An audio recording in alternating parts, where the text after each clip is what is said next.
Dear son, son, that is a word with many meanings. A friend, a buddy, someone to laugh with and play ball with. Someone to encourage, comfort, protect, teach, and to enjoy.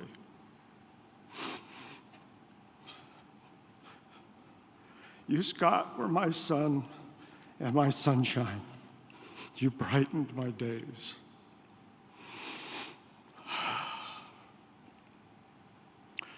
You were born bald, skinny, 21 inches long, with the biggest ears I've ever seen. Your mother and I wondered if you would walk or fly. You didn't crawl, you mostly scooted around, so I nicknamed you Scooter. The awkward years, tall, gangly, skinny, fair skin and whitish hair, a bleached version of your older brothers. They nicknamed you Old Man. Our home was the unofficial Dublin Teen Center. Lots of friends that remain bonded together to this day.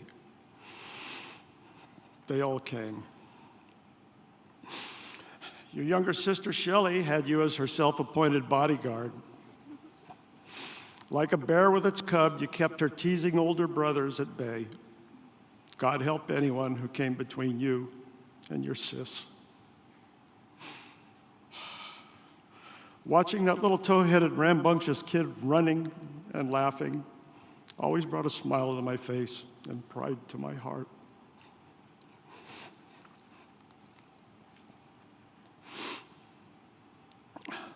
Growing up, we always had friendly competition. Scott was very competitive. Like who caught the biggest fish, who can run faster, and even the neighborhood touch football games at the park. He always tried to beat me at everything, including pranks. You and I both hated public speaking.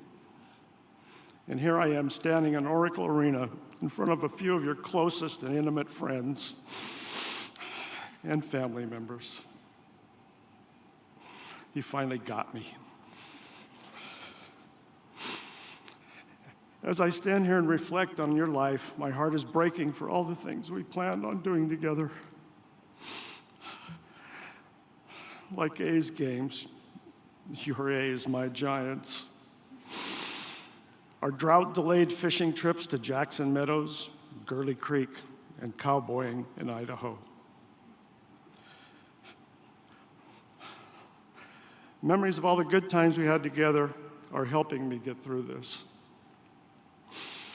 I look forward to our weekly calls and texts to catch up, talk about the kids, and family, just stuff like that. But mostly to be there for each other in good times and in bad times. No matter what, you always respected my opinions.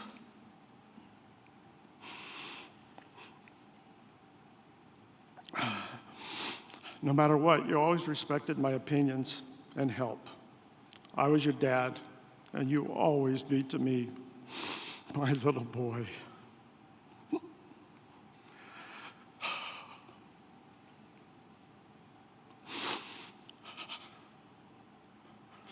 Remember when my friend Stu and I took you and Todd camping to Jackson Meadows when you guys were 12 and 14 years old?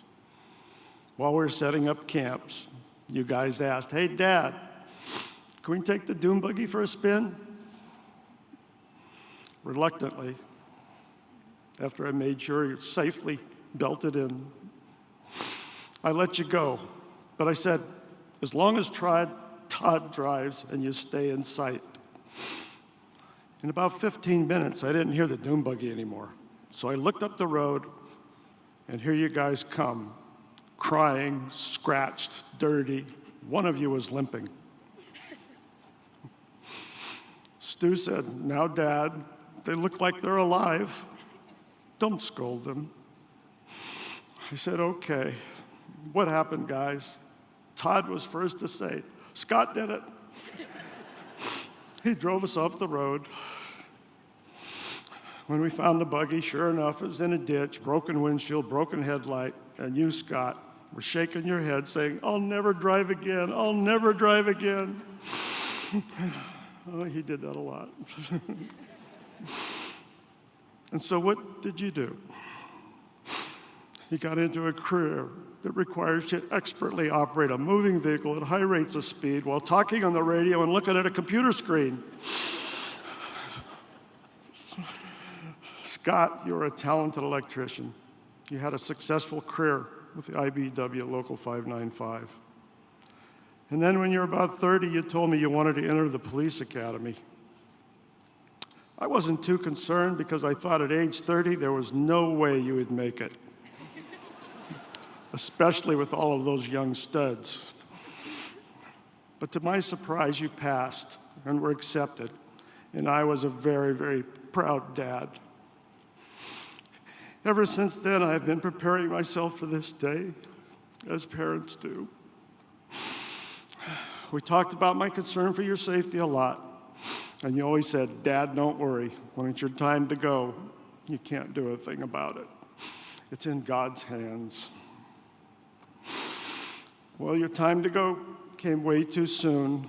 A son is supposed to bury his dad, not the other way around. I want you to know, the whole country knows who you are, Scott. You became the man that every proud father and parent hopes their child will become.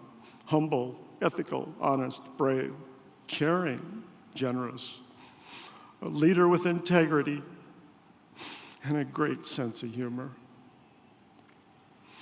Couldn't sing for a damn. And these words aren't just from me. They're from the men and women that you worked with and from the community that you served. You may have dropped the gauntlet, but with your help and training, you have inspired others to pick up the gauntlet and to carry on in your spirit. You were, and you are, our guardian angel, my son, Sergeant Scott Paul Lunger. Thank you.